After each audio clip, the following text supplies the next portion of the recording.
So this is scrubbing, and attention to detail. Doing these details is what makes the song publish better, sounds better. Mm-hmm. So it's all detail, and mostly, especially the bass guitar. Scrubbing the bass guitar gets you further than anything else except maybe vocals. Okay, so let's go in. Let's look at his entire set here. There's stuff here that's a little lower amplitude. Let's normalize it.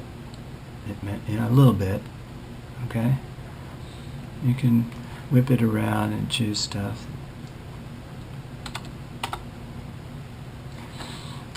There are perfectionists out there that say, "I'll never normalize anything." It's stupid, you know. Because when you listen to stuff on the radio, people use the radio as an example. I hate to do that, but they do. Everything on the radio is the same volume. Mm-hmm. The advertisements, the songs, the guy talking, it's all just in this maximum envelope. And they have stuff between the console at the studio and the transmitter to make that happen. But most songs, when they arrive, are, they don't change in amplitude much. Everything is in that 90% up there, 95%. They want the voice at 99%. Guy talking. Mm-hmm. So they have these devices that they're real intelligent now and proprietary. No one really knows how they work except the people who make them. And these studios buy these things for the transmitters to make. Because when you're in the car, you want everything to be heard. If it goes quiet and then louder, and when it goes quiet, you can't hear it because you're driving. Mm-hmm. So that's why the radio is the way it is, unfortunately. Some radio stations, your non-commercial, listener-supported stations, they don't put any processing on it. It's just the way it is. Because there are actually people sitting, at their desk or in their bed listening to the radio. They're not driving. Anyway, so we went over the bass part, and it looks like, each song is basically very similar in amplitude. This one's a little lower here, but we scrubbed it a little bit. We can go in here and work on it a little bit more. Let's put the cursor here. The editor centers on the cursor, see? The cursor's in the middle when you zoom in. So you can see it's a little lower there. We'll go from silence to silence, and we'll normalize it again. It gives it a little bit of help.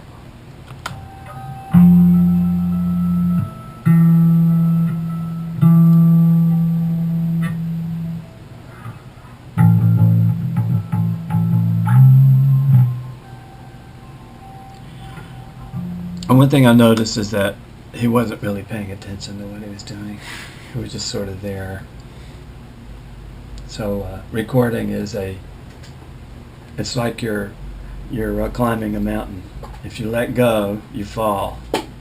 So hyper-consciousness is the way to make better recordings. Mm-hmm. Listening to what you're doing and comparing it with what's coming through with what other people are doing and watching. It's okay to stand and look at each other, because you're recording. It's not concert. Mm-hmm. Where you're playing to the audience, you're playing to each other. So he was just he had his head down, and he was, that's okay for a few seconds, but I'm here, Okay, that's the sample editor. That's what this program calls the waveform editor. So we sort of fix the bass guitar, and the tracks allow us to do this. We can zoom, we can increase the amplitude and zoom in to it just like that. But we see the thing with the track is when we chop it up, we're working on the sequence of the file, not the sample. sample editor is actually working on the way the program plays the file. You see here, I can choose this right here, right? Mhm. And I can say Alt X, which is cut.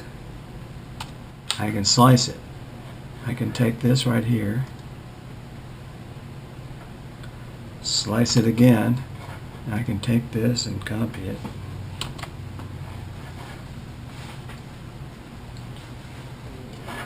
And put it here. So I've copied it, put it here. Or I can move this around. Or I can undo everything I did. But if you save, you can't undo. Mhm. Do you mean just save or Save. export? Control S. Save your work. And because we haven't saved it yet, it wants to assign a name. So what we'll do is we'll go to where we're working, which is somewhere in here. Here's the pathway here. Public headlights. So where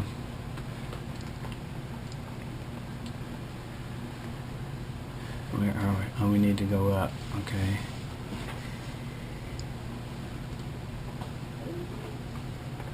We need to go here.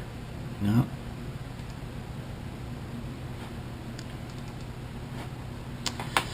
Finding stuff can be a problem. Okay, it's in users, public headlights. There. So we want to call it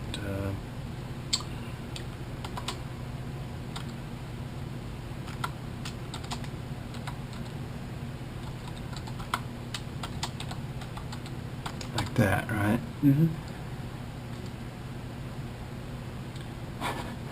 Okay.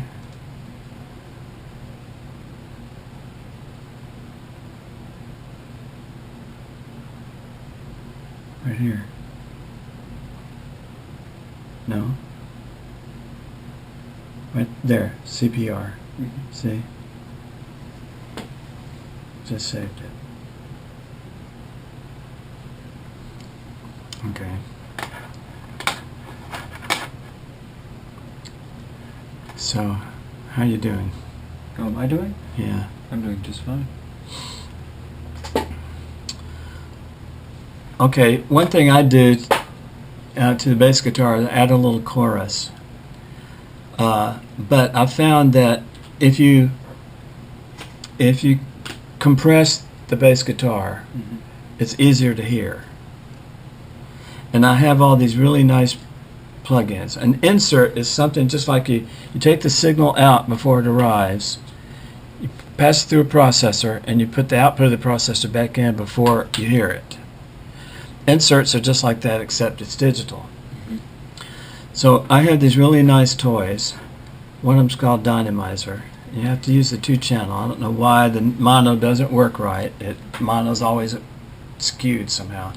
So even though it's a mono channel, I use the 2-channel Dynamizer. This is Roger Nichols. This is one of his plugins, and this stuff is just great. Okay, it has these you can either make your own, or he has these presets, and some of them are ridiculous, like this. I mean, it just really compresses the absolute MF out of it.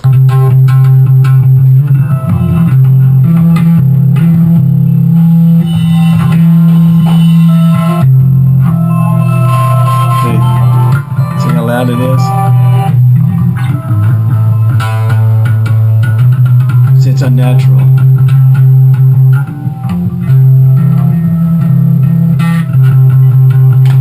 But typically what we want to do is it's typically something like that. It's compressing it much more, but it's not as it doesn't breathe.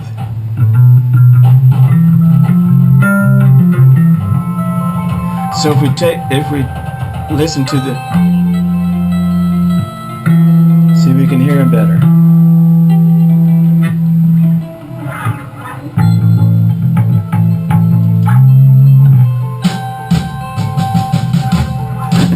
not really playing.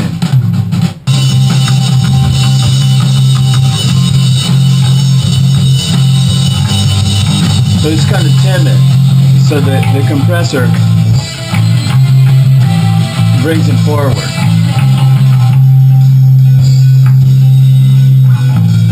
See? Even though we quieted down here, we can still hear it because the compressor is boosting, keeping the level up.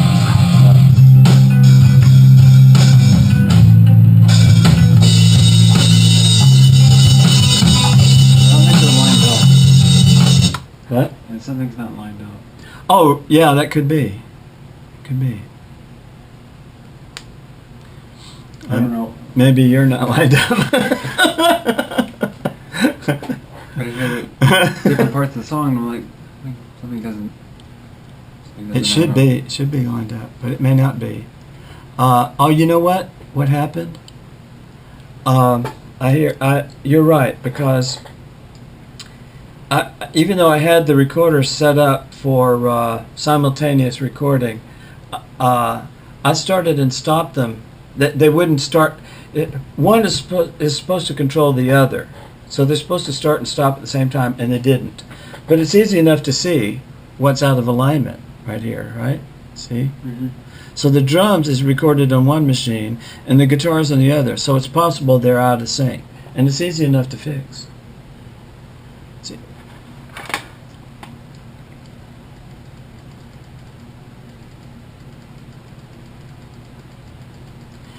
And it's typically start and stop probably like right here. See how there's a burst right here, but it's not coordinated right there. So that's probably where the problem is. So let's put the cursor there, right? Mm-hmm. Choose the files and slice them, and then move them over. So go in and check. See that?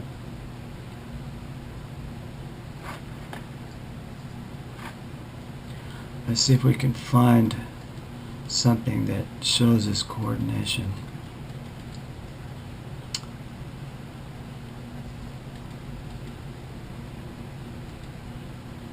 It's probably something like that. Let's make sure.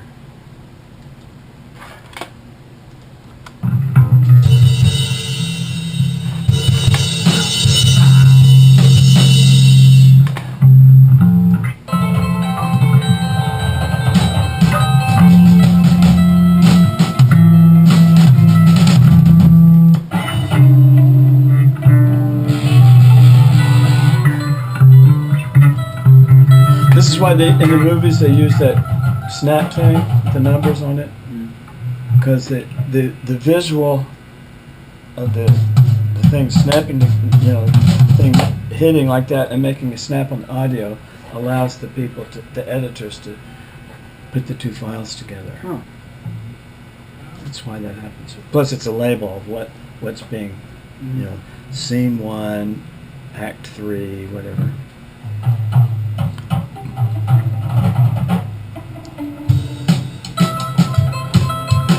That's where the song begins.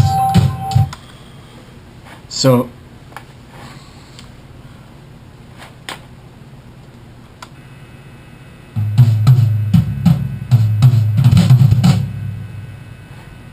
this is where the drummer starts playing. Oh wait, you hear that? Mm-hmm.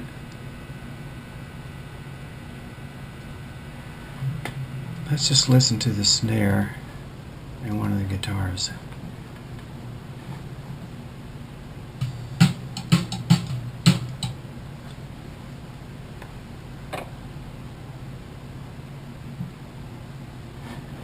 Wait, just the snare.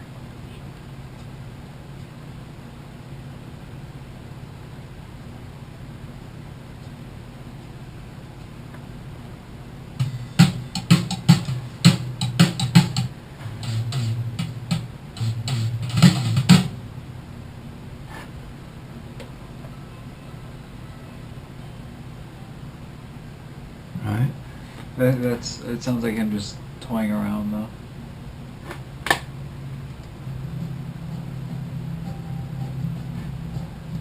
Yeah, that's That's where it is.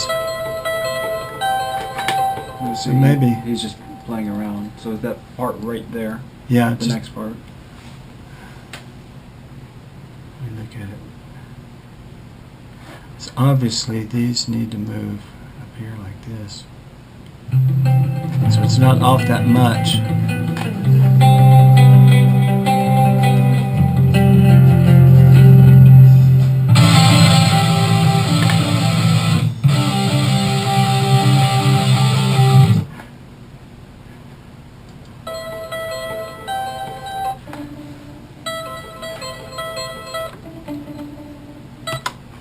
Okay, that part right there I could hear in the snare.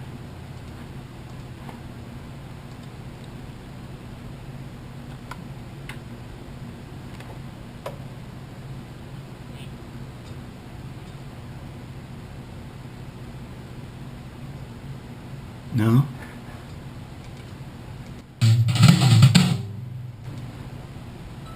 There. So the That's drum all is I have. the drum is behind, not the guitars.